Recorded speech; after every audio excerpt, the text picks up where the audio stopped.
إن في ذلك لذكرى لمن كان له قلب أو ألقى السمع وهو شهيد.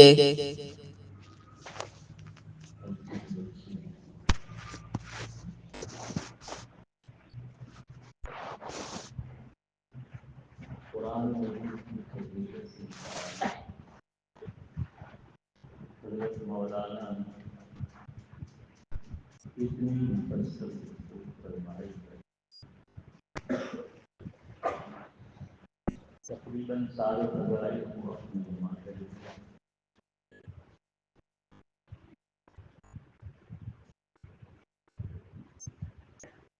اس لیے سلسلے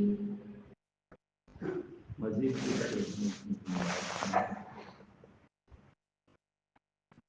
اللہ پاک جو باتیں حضرت مولانا نے ارشاد فرمائی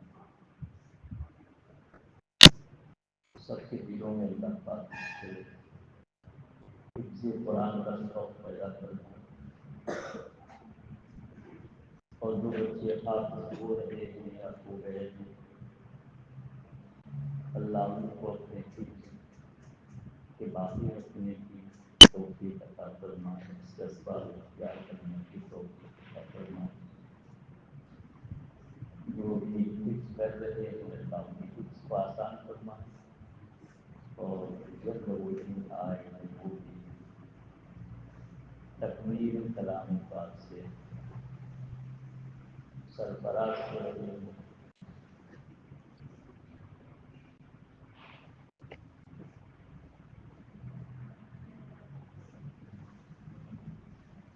اللہ تعالیٰ ہم کو دنیاوی ہر قسم کی نعمتوں سے نوازا،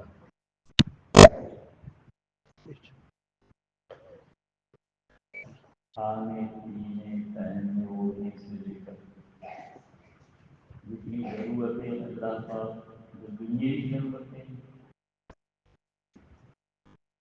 اس کو اللہ پاک پورا کرنا ہے۔ سبھی حضرات بیٹھے ہوئے اس لیے ایسا معلوم ہوتا ہے کہ کوئی وقت پر کسی کو کھانا نہ ملے ایسا شاید نہیں ہوتا ہو،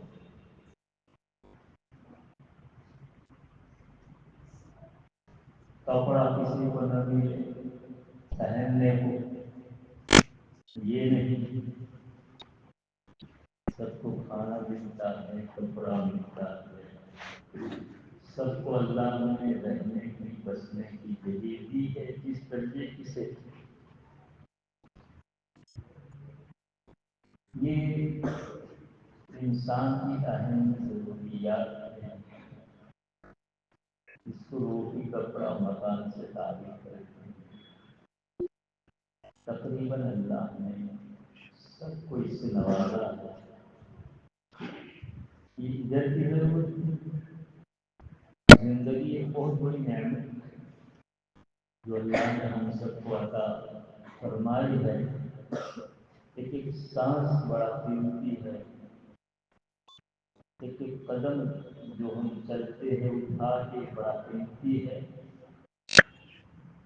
شیخ سعدی رحمۃ اللہ علیہ نے لکھا ہے کہ انسان پر ہر سانس پر دو شکر والے سانس پر، اس لیے کہ سانس اندر گیا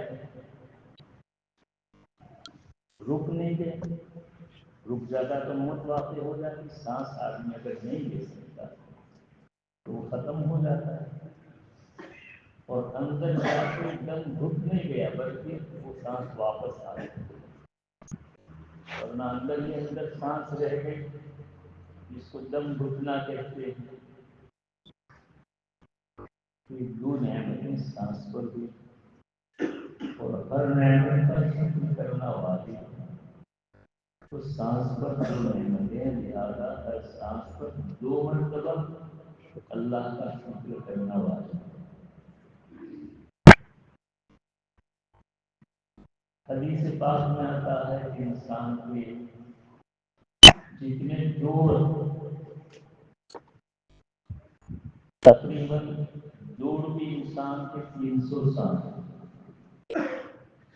جتنا اسلامی سال کے دن میں جیسے مولانا بھی فرما رہے تھے ایسے جوڑ بھی 300 سال ہے اور ہر جوڑ پر شکروار ہے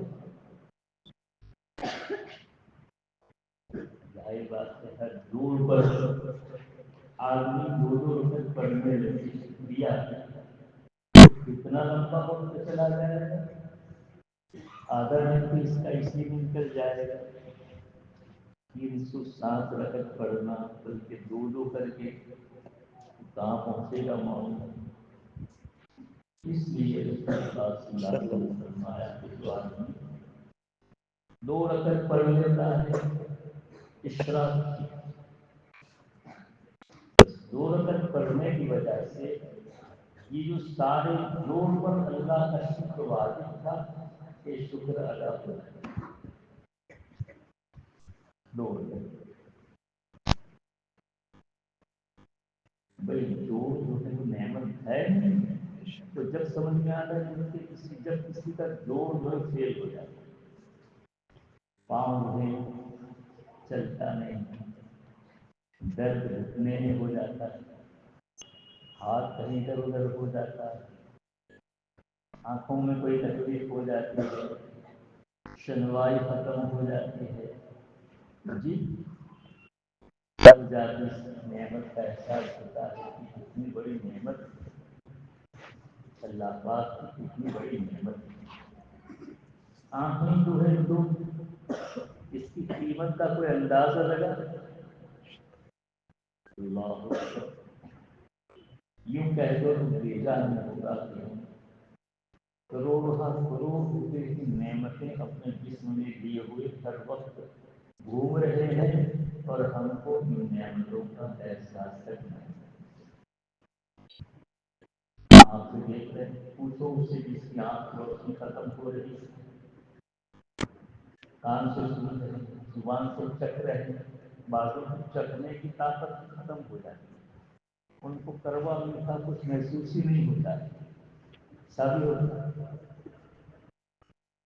تو اللہ پاک کی ہر نعمت پر آدمی کو شکر ادا کرنا چاہیے اور شکر اللہ کی نعمت کا یہ ہے کہ نعمتوں کو غلط استعمال نہیں کرنا چاہیے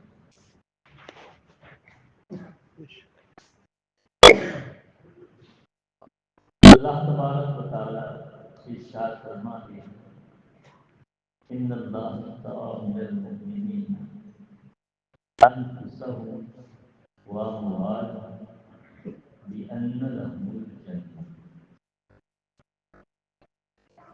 واقعی اللہ پاک نے خریدی انسان سے مومنین سے ان کی جانوں کو اور ان کے مالوں کو اللہ نے خرید لیا اور اس کا عوض جنت کے عوض اللہ نے ہماری جان اور مال کو خرید لیا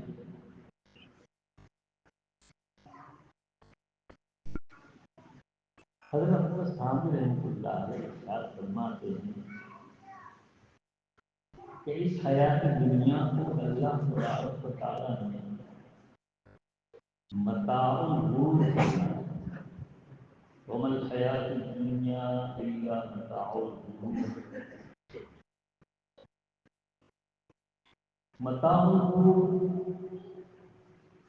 دھوکے کا سامان غرور کے معنی یہاں دھوکہ اور غرور کرنے والا بھی دھوکے میں پڑا ہوا ہوتا ہے اپنے آپ کو بڑا سمجھتا ہے اس کو بھی غرور کہا جاتا ہے دھوکہ تو اس دنیاوی زندگی کو اللہ تبارک و تعالیٰ نے دھوکے کا سامان کہا دھوکے کا سامان اس سامان کو کہتے ہیں جس سامان میں عیب ہوتا ہے اور دکاندار اس عیب کو چھپاتا اور چھپا کر گاہک کو ایسے بیچ دیتا ہے، ایسے سامان کو اس سامان میں دھوکہ رکھا ہوا عیوب ہے اس میں، اور دکاندار اس کو بیان نہیں کرتا اور اوپر سے اچھا نظر آ رہا ہے اس کو بیچ دیا، ایسے سامان کو متاع الغرور کہا گیا۔ تو ادھر اللہ تبارک و تعالیٰ دنیاوی زندگی کو متاع الغرور کہتے ہیں، اور ادھر اللہ کا جاننے کے باوجود اللہ کا احسان ہے اس متاع الغرور کا سودا کر کے، اور ایوج کیا دیتے ہیں؟ جنت، جس کا کوئی مثل ہے ہی نہیں، اتنی بڑی قیمت اللہ تبارک و تعالیٰ ہم کو متاع الغرور کی عطا فرماتے ہیں۔ حضرت فرماتے ہیں کہ بھائی سودا کر لینا، سودا کر لینا، دھوکے کا سامان جب کسی کو معلوم بھی ہو 50 روپے کا سامان ہے اور 50,000 روپیہ دے رہا ہے تو کیا کرے گا آدمی؟ وہ خود دے رہا ہے، اس کو معلوم بھی ہے کہ اس میں کھوٹ ہے، پھر دے رہا ہے، تو کیا کہیں گے؟ کر لو، سودا کر لو، اس میں نانا مت کرنا۔ حضرت فرماتے ہیں کہ ہماری مثال جو اس بچے کی ہے کہ بچے کے پاس کھلونا ہے، اس کی ساری دنیا کائنات وہی کھلونا۔ ایک آدمی اس سے کہے کہ بھائی لو 5,000 روپیہ یہ کھلونا مجھ کو دیا، تو بچہ کیا کہے گا؟ میں کھلونا نہیں دوں گا، اس لیے کہ اس کو 5,000 روپے کی قیمت معلوم نہیں ہے۔ تو حضرت فرماتے ہیں کہ بالکل ہم ایسے ہیں جیسے وہ بچہ، کہ ہمیں جنت کی قدر و قیمت معلوم نہیں ہے، اس لیے جنت کے عوض ہم اپنا جان مال دینے کو تیار ہیں۔ جنت کے عوض جان مال کا سودا کرنے کے لیے تیار نہیں ہے۔ میں کہتا ہوں کہ نہ تو اللہ نے تو خرید لی، وہ اللہ پاک نے تو خرید ہی لیا، ان اللہ اشتری من المؤمنین انفسهم واموالهم بان لهم الجنہ۔ جب اللہ پاک نے ہمارے جان مال کو خرید لیا، تو جب آدمی کسی چیز کو خرید لیتا ہے تو بیچنے والے کا اس پر قبضہ رہتا ہے۔ اللہ نے خرید لیا جان مال کو، تو ہمیں اپنی جان مال پر ہمارا قبضہ ہے۔ جب آپ کا قبضہ آپ کے جان مال سے نکل گیا تو آپ کو جان مال میں اپنی مرضی کے مطابق تصرف کرنے کا اختیار نہیں۔ بھائی آپ نے ایک قلم بیچ دیا، ٹھیک ہے، ٹوپی بیچ دی، کرتا بیچ دیا، وہ خرید کر لے گیا۔ اب آپ کہیں گے نہیں میں بھی خریدوں گا، تو کام چلے گا نہیں۔ ٹوپی لے گیا، آپ کہیں گے دکان والا کہیں میں بھی خریدوں گا، کام سے کہا تو میں نے خرید لیا۔ ایسے میرے بھائیوں، جب جان اور مال اللہ تبارک و تعالیٰ کی ہے، اس نے اس کو جنت کی عوض خرید لیا ہے، اب ہمیں اس جان میں اور مال میں اپنی طرف سے کوئی تصرف کرنے کا اختیار نہیں۔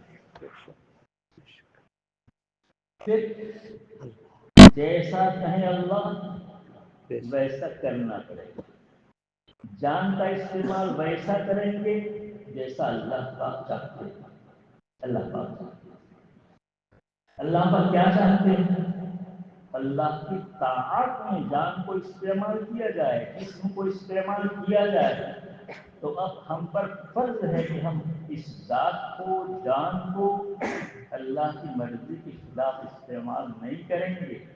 اور مال جو ہے دیا اللہ کا، مال بھی اللہ کا دیا ہوا ہے نا، ہاں سب اللہ ہی دیتے ہیں۔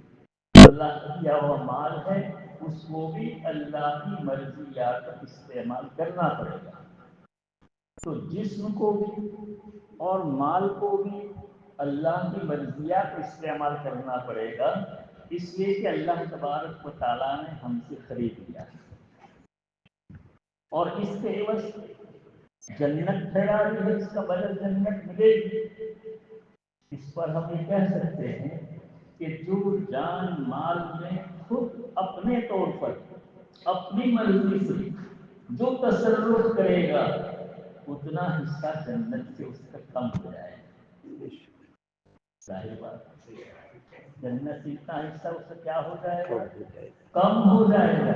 اور جو جتنا جان مال کو اللہ کی مرضی کے مطابق استعمال کرے گا اتنا زیادہ وہ جنت کا مستحق ہوگا. سنجے سے روایت میں آتا ہے کہ جس نے دنیا میں سونے چاندی کی برتن استعمال کی وہ جنت میں اس نعمت سے محروم ہو جائے گا. اتنی کمی ہو گئی نہیں ہو گئی جنت کی نعمتوں سے. جنت کی نعمتوں سے وہ محروم کہاں. اب سوال یہ ہے کہ لوگ استعمال کریں گے تو اس کا دل دکھے گا کہ مجھ کو ان نعمتوں سے یا محروم کر دیا گیا. اور جنت میں تو تکلیف کسی کو ہوگی نہیں پھر اللہ پاک اس کے دل سے ان برتنوں کے استعمال کا جذبہ ہی نکال دیا. تکلیف نہیں ہوگی ان نعمتوں سے. جنت جو ریشم پہنے گا جنت میں ریشم نہیں پہنے گا. دیکھو اپنی مرضی جتنی چلائے گا اتنا جنت کی نعمتوں سے محروم ہوتا چلا جائے گا. اس لیے کہ سب اللہ پاک نے خرید لیا ہے. جان بھی خرید لیا, مال بھی خرید لیا. اب ہماری مرضی کچھ نہیں. ہماری مرضی فنا اللہ کی مرضی. اللہ تو چاہیں وہ ہم کو کرنا پڑے گا. جہاں چاہیں استعمال کرو اس کو اور استعمال کرو اس کو. جہاں چاہیں منع کر دیں وہاں سے ہم کو رکنا پڑے گا. میرے بھائی, میرے عزیز دوستو, یہ زندگی بڑی قیمتی نعمت ہے. بس اس کا حاصل خلاصہ یہ ہے کہ آدمی کو اپنے اوقات کی حفاظت کرنی پڑے. جتنی زندگی ہے پل پل اللہ کی مرضی کی استعمال کرنی ہوگی. اور جتنا ہے اللہ کی مرضی کے خلاف استعمال کرنے سے اپنی حفاظت کرنی پڑے گی. یہ مطلب ہے ان اللہ اشترى من المؤمنین انفسهم واموالهم بان لهم الجنہ. اللہ پاک نے مومنین کی جان اور مال کو خرید لیا ہے, خرید چکے ہیں جنت کے عوض. جب خرید لیا تو ہمیں اس پر کوئی اختیار نہیں رہا. اس پر ہمارا پاور ختم ہو گیا. اب اللہ کہیں ویسا ہے, اللہ کہیں ویسا ہے. نہیں کرتے تو گویا آپ اتنا سودا کینسل کر گئے. نہیں کرتے اتنا سودا آپ کینسل کر گئے ہیں اور اتنا جنت کی نعمتوں سے کیا ہو جائے گا, محروم ہو جائے گا. یہاں شراب پیے گا جنت کی شراب سے محروم ہو جائے گا. بھائی جنت میں شراب ہوگی نہیں ہوگی؟ ہاں ہوگی, لیکن ایسی بدبودار نہیں ہوگی اور ایسے نشے میں لانے والی اور گالی گلوچ کرنے والی شراب نہیں ہوگی. وہ تو سر میں درد بھی نہیں ہوگا. اور ایسے نشے میں آدمی مخمور نہیں ہوگا. ایک خاص قسم کی تازگی پیدا کرے گی اور عجیب و غریب لطف اور عجیب و غریب اس میں مزہ ہوگا. جنت کی کیا ہے شراب میں, شرابن طہورا اس کو کہا گیا ہے. وسقاہم ربہم شرابن طہورا, اللہ پلانے. ہاں تو جو یہاں شراب پیے گا شراب کا عادی بنے گا جنت کی شراب سے معلوم ہو جائے گا. یہاں سونا چاندی استعمال کرے گا برتن, وہ سونے چاندی کے برتنوں سے جنت میں محروم ہو جائے گا. وہ جتنے محرمات ہیں ان محرمات کو یہاں استعمال کیا اتنا جنت سے حصہ کرتا. جنت میں جائے گا تو جب بھی نہیں. اب کتنی محرومی کی بات ہے. اس لیے ہمیں پوری زندگی اور خاص طور سے پوری زندگی بڑی نعمت, ایک ایک پل نعمت, ایک ایک پل نعمت ہے. ایک سارے کشف القبور قصہ نقل کیا ہے. ایک وہ جا رہے تھے قبرستان سے گزر ہوا تو ایک قبر پر وہ ٹھہر گیا. وہاں سے قرآن پڑھنے کی آواز آئی. یہ قرآن پڑھنے کی آواز آ رہی. وہ وہاں بیٹھ گئے. ان پر قبر کے احوال کھلتے ہوتے ہیں اس بات جس کو کشف القبور کہتے ہیں. تو احوال کھل رہے. وہ شخص قرآن کی تلاوت کر رہا تھا.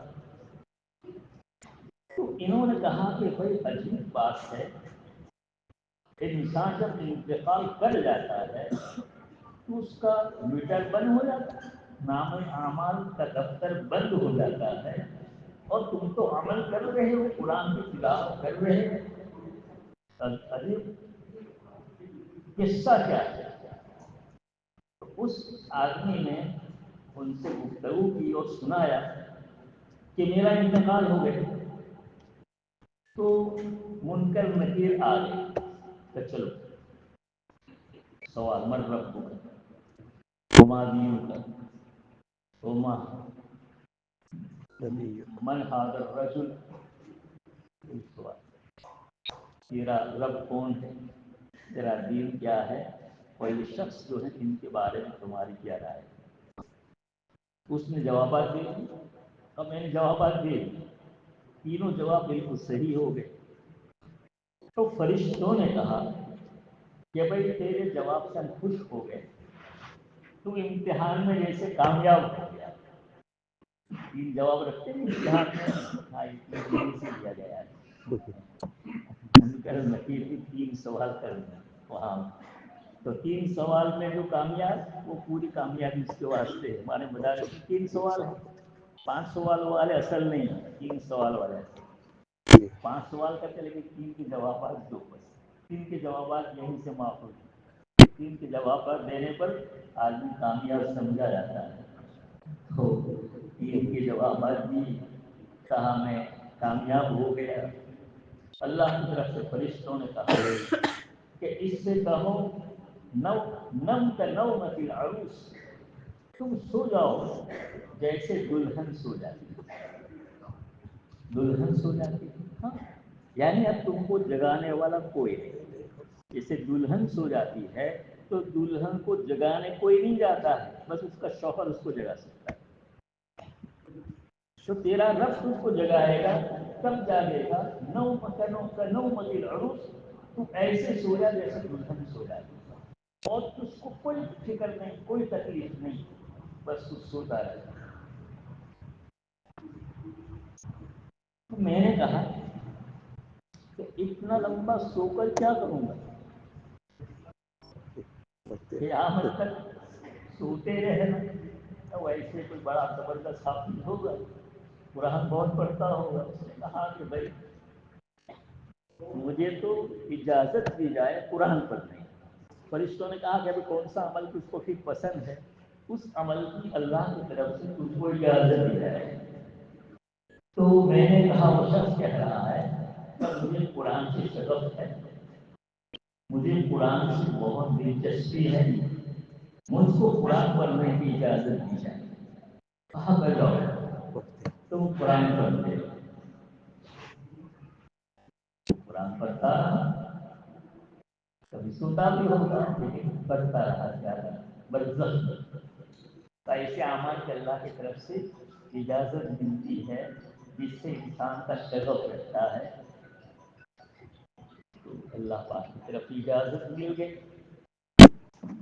اصل بات سننے کی، اب وہ شخص کہنے لگا، وہ قبر والا، کہ میں نے آج تک 10,000 قرآن ختم کیے۔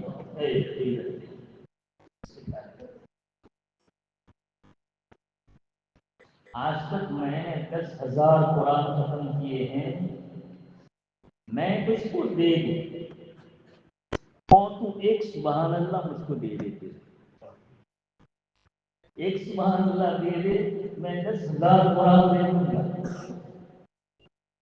اس شخص نے کہا کہ بھائی عجیب بات ہے، 10,000 قرآن اور اس کے بدلے میں ایک سبحان اللہ کو مانگ رہا ہے۔ تو اس نے کہا کہ بھائی یہ جو کچھ میں نے پڑھا ہے وہ عالم برزخ میں پڑھا، عالم دنیا میں پڑھتا تو وہاں میں مکلف تھا اور اس پر اجر و ثواب ملتا، لیکن یہاں جو میں نے پڑھا ہے جب یہ تکلیف ختم ہو اللہ کی طرف سے، اب میں مکلف نہیں رہا، اس لیے کہ برزخ ہے، غیب کھل گیا، غیب پر ایمان اصل تو ایمان ہے، اب غیب کھل گیا، اب میں پڑھ رہا ہوں، میں مکلف نہیں پڑھنے کا، لہذا مجھ کو 10,000 قرآن پڑھنے پر بھی ایک نیکی نہیں ہے۔ 10,000 قرآن پڑھ لی، ایک نیکی نہیں ملی، اور اس کو ایک سبحان اللہ کہنے پر اجر و ثواب مل رہا ہے، تو ایک سبحان اللہ مجھ کو دے دے اور 10,000 قرآن تم لے۔ کیا سمجھے بھائی؟ بات سمجھ میں آ رہی ہے کہ ابھی وقت ہے، ابھی وقت ہے، اس لیے اس وقت سے، اس زندگی سے، اس کے ہر پل سے ہمیں فائدہ اٹھانا چاہیے، یہی اللہ کے نعمت کا شکریہ۔ ہر پل پر دو شکر واجب ہے نہیں، ہر سانس پر، اس لیے ہم کو اللہ کے شکر میں اپنی زندگی گزارنا چاہیے۔ اور وہ شکر کیا ہے؟ ذکر و فکر، اللہ کی نافرمانی سے بچنا، اللہ نے جو کام کرنے کو کہا ان کاموں کو کر، اور جن کاموں سے منع کیا ہے ما آتاکم الرسول فخذوہ وما نہاکم عنہ فانتہوا، اللہ کے رسول تم کو جو دے اس کو لے لو، اور جس سے منع کرے اس سے رک جاؤ۔ یہی زندگی ہے، کس پر رہی زندگی؟ ہر پل جو ہے وہ ہماری کام کی رہے گی، پھر اس کی قیمت بعد میں 10,000 قرآن میں نہیں بن سکتی ہے۔ جو کچھ کرتا رہے آدمی برزخ میں، لیکن اس کا کچھ بنتا نہیں ہے، بنے گا اس کا جس کا یہاں کچھ کر دیا۔ سبحان اللہ پڑھ لیا۔ روایت میں آتا ہے ابراہیم علیہ السلام نے پیغام بھیجا امت کے نام، جب وہ معراج سے آپ صلی اللہ علیہ وسلم تشریف لا رہے تھے تو کہا میرا پیغام اپنی امت کو پہنچا دینا، سلام کہنا امت کو، یہ کہنا کہ جنت کے درخت جو ہے سبحان اللہ الحمدللہ اللہ اکبر، اب جتنے درخت چاہو لگا لو، جتنے درخت چاہو لگا لو۔ اس سے میرے بھائی میرے دوستو، جب تک زندگی ہے، جب تک ہمارا میٹر چالو ہے، دفتر کھلا ہوا ہے، اس وقت ہمیں اس زندگی کی پل پل کی قدر کرنی چاہیے، اور ناقدری سے ہمیں بچنا چاہیے۔ آج ہمارے لوگ بچے بوڑھے، کیا بچے کیا بوڑھے، گاؤں میں چوراہا ہوتا ہے، مجلس، ہمارے مولانا قاسم صاحب دامت برکاتہ اس کو ایبی کھانا کہتے ہیں، ایبی لوگ وہاں آ جاتے ہیں، جن کو کچھ نہیں کرنا وہ وہاں آ کر جمع ہو جاتے ہیں، اور پھر گپ شپ کرتے رہتے ہیں، گپ شپ کرتے رہتے ہیں۔ ایک بہت بڑے علامہ عرب عالم تھے، ان کا ایک قصہ چھوٹا سا لکھا ہے، وہ کسی قہوہ خانے سے گزر رہے تھے، چائے خانہ جہاں لوگ چائے پیتے ہیں، قہوہ پیتے ہیں، وہاں سے گزر رہے تھے، لوگ وہاں کوئی باتیں کر رہے تھے، وہ ایک دم سے وہاں کھڑے ہو گئے، ٹھنڈی سانس بھری کہ اگر وقت بکتا، وقت کی بکری ہوتی تو میں ان لوگوں سے سارا وقت خرید لیتا، ہمیں تو وقت کی بہت ضرورت ہے، ان کو تو کوئی ضرورت نہیں، ایران قرآن کی باتیں کر رہے ہیں، ادھر ادھر گپ شپ کر رہے ہیں، باتیں کر رہے ہیں، وہ وہاں ٹھہر گئے، ہمیں تو 24 گھنٹے بھی کم پڑتے ہیں، اچھا ہے سب سے وقت خرید لو، کچھ 2-5 گھنٹوں میں بڑھ جائیں گے۔ تو میرے عزیز دوستوں، میرے اتنی بڑی دولت اللہ تعالیٰ نے کلام پاک کی شکل میں مجھے آپ کو عطا فرمائی ہے، تو ہمیں اس میں قدر کرنا چاہیے۔ ویسے ہر نعمت کی قدر کرنا چاہیے، میں تو یہ کہہ رہا تھا جان و مال سب اللہ نے خرید لیا ہے، تو سب کی قدر ہمیں کرنا چاہیے، اور اللہ کے ملکیات میں جان بھی استعمال کرنی چاہیے اور مال بھی استعمال کرنا چاہیے، لیکن خاص طور سے اس وقت قرآن کی مجلس ہے، قرآن کی دولت اللہ پاک نے ہم کو عطا فرمائی ہے، مجھے آپ کو قرآن کی نعمت پر اللہ کا بہت شکر ادا کرنا چاہیے، خاص طور سے حفاظ کو تو خوب قرآن پڑھنا چاہیے، صحیح معنی میں وابستگی قرآن سے پیدا کر لینا چاہیے۔ یہی قرآن تو آ کر کہے گا نا، حضرت مولانا بھی فرما رہے تھے اللہ من سے سفارش کرے گا نہیں کرے گا، یہ دو اس کو، وہ دو اس کو، یہ دو اس کے والدین کو فلاں دو، اور اس کو اتنا اعزاز اکرام کون دلائے گا؟ میرے بھائی قرآن دلائے گا۔ اتنا احترام قرآن دلائے گا، تو ہمیں قرآن کے پیچھے بہت محنت کرنا چاہیے، اس کے پڑھنے پڑھانے کا سلسلہ جاری رکھنا چاہیے، نوافل میں قرآن پڑھنا چاہیے۔ یہ کہلاتا ہے نوافل میں قرآن پڑھنے سے قرآن بہت مضبوط ہو جاتا ہے، اس لیے قرآن نوافل میں پڑھنا چاہیے اور اس کی کوشش کرنا چاہیے، پھر آدمی بھولتا نہیں ہے۔ یہ تو آپ لوگوں کے لیے ہے، ہمارے حضرات جو تشریف فرما ہیں، جن کے ساتھ حفظ لگا ہوا نہیں ہے، ان کو بھی قرآن کی قدر کرنا چاہیے۔ قرآن تو سب کی مشترکہ کتاب ہے اور سب کو دیا ہوا تحفہ اللہ کی طرف سے ہے، اس سے بڑھیا کوئی کلام نہیں۔ جیسا ابھی آپ نے حضرت مولانا سے سنا، رسول پاک صلی اللہ علیہ وسلم کی برکت سے ہمیں دولت مل گئی، مفت میں مل گئی، مفت مل گئی۔ 24,000 مرتبہ وحی نازل ہوئی ہے، جب جا کے قرآن مکمل ہوا ہے، اور حضور پاک صلی اللہ علیہ وسلم پر وحی کے نزول پر اتنا بوجھ پڑتا تھا کہ سخت سردی کے زمانے میں آپ پسینے سے شراب ہو جاتے، اتنا بوجھ پڑتا تھا۔ وہ برداشت کر لیا رسول اکرم صلی اللہ علیہ وسلم نے، اس لیے کہ آپ کو 40 جنتیوں کی طاقت ملی ہوئی تھی، اور ایک جنتی کو 100 دنیا کے آدمیوں کی طاقت ملے گی، تو حضور پاک صلی اللہ علیہ وسلم کو دنیا کے 4,000 آدمیوں کی طاقت ملی تھی۔ جب بھی آپ صلی اللہ علیہ وسلم پر قرآن کا نزول ہوتا تو آپ پسینے سے چلا ہوتے، اونٹنی پر بیٹھے تو اونٹنی کھڑی ایسی بیٹھ جاتی، کراہنے لگتی تھی، اتنا بوجھ وہی کا پڑتا تھا آپ صلی اللہ علیہ وسلم پر۔ حتیٰ کہ اللہ پاک فرماتے ہیں کہ قرآن پہاڑ پر نازل کرتے تو پہاڑ کے ریزے ریزے ہو جاتے، اتنا بھاری کلام، اتنا زبردست کلام، اور اس کلام کی کوئی نظیر نہیں ہے، اس کے ہر ہر پر 10 نیکیاں ملتی ہے، اور اخلاص سے پڑھو گے تو پتہ نہیں کتنا اجر ثواب ملے گا۔ ایسی کتاب کی ہمیں قدر کرنا چاہیے، اس کی تلاوت کا معمول بنانا چاہیے۔ معمول کا مطلب کیا ہوتا ہے؟ یعنی سال بھر ایک مقدار روزانہ پڑھتے رہنا، اس کو معمول کہتے ہیں۔ یعنی آدھا پارہ، کم از کم آدھا پارہ تو سب کو پڑھنا ہی چاہیے۔ 2 مہینہ میں قرآن ختم ہوگا، اور 2 مہینے میں قرآن ختم کرنا قرآن کا حق ہے۔ اگر ہم نہیں کریں گے تو کل قرآن ہمیں پکڑے گا کہ تو نے میرا حق ادا نہیں کیا۔ اس لیے میرا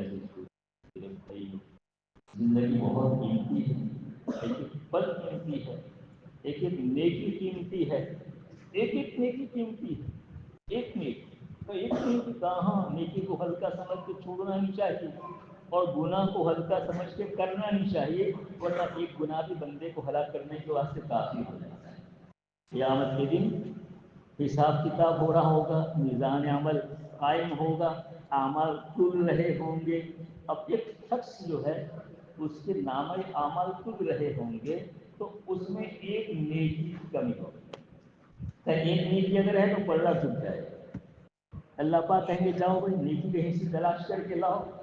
اب یہاں تو کوئی عمل کر نہیں سکتے، کوئی تم کو ایک نیکی دے دے تو تمہارے واسطے جنت کا فیصلہ ہو جائے گا۔ وہ پورے میدان محشر میں گھومے گا، گھومتے گھومتے ایک آدمی اس کو دیکھے گا کہ بھائی کیا پریشانی ہے، کیا پریشانی ہے؟ آپ کے بھائی ایک نیکی کی ضرورت ہے، ایک نیکی مل گئی تو میرا پردہ جھک جائے گا۔ اچھا لے میرے پاس ایک ہی نیکی، ایک نیکی سے میرا کچھ بننے والا ہے نہیں، میرا کام بن جائے گا۔ تو وہ ایک نیکی لے کر اللہ کا یہاں جائے گا، اور اللہ پاک سے عرض کرے گا باری تعالیٰ یہ نیکی ہے، اس کو حسنات کے پردے میں رکھ دیا جائے گا، پردہ جھک جائے گا، دیکھو ایک نیکی ہے نہیں، اور جنت کا فیصلہ اس کے لیے ہو جائے گا۔ لیکن اللہ پاک تو معلوم ہے سب، اللہ پاک پوچھیں گے کہ بندے تو لایا کہاں سے یہ نیکی، تجھ کو دی کس نے؟ اس وقت آدمی ایک نیکی کا محتاج ہے، تجھ کو کس نے نیکی دے دی؟ کہ بھائی میرا آپ کا ایک بندہ ملا ایسا ایسا، کہ جاؤ اس کو بلاؤ۔ اللہ پاک اس کو بلائیں گے اور فرمائیں گے بھائی تو مجھ سے بھی زیادہ رحم والا ہو گیا، ارحم الراحمین تو میں ہوں، جا میں نے اس کو بھی بخش دیا اور تجھ کو بھی بخش دیا۔ سبحان اللہ، کاہے پر ہوگا بھائی؟ ایک نیکی۔ ایک نیکی پر اس کا پلڑا جھک گیا اور اس کا تو کام ہی بن گیا، ایک نیکی میں جنت میں چلا گیا نہیں چلا گیا۔ اس لیے بھائی ہمیں قدر کرنا چاہیے، ایک ایک نیکی بڑی قیمتی ہے، اس کو کم سمجھ کے چھوڑنا نہیں چاہیے اور گناہ کو ہلکا سمجھ کے کرنا نہیں چاہیے، ورنہ ایک چنگاری بھی آگ لگانے کے واسطے کافی ہو سکتی ہے۔ اللہ پاک مجھے آپ کو ایسی باتوں پر عمل کرنے کی توفیق دے اور اپنی زندگی قدردانی کی توفیق دے، قرآن پاک سے ہمیں شغف دے، قرآن پاک کی تلاوت کرنے کی ہم سب کو توفیق دے، اور خاص کی سینوں میں اللہ قرآن کو تعظم حیات محفوظ کر دے، ان کو بھی پڑھتے رہنے کی توفیق دے۔ اس پر بس کرتا ہوں، وآخر دعوانا الحمدللہ رب العالمین، وصلی اللہ علی النبی الکریم وعلی آلہ وصحبہ وبارک وسلم تسلیما کثیرا۔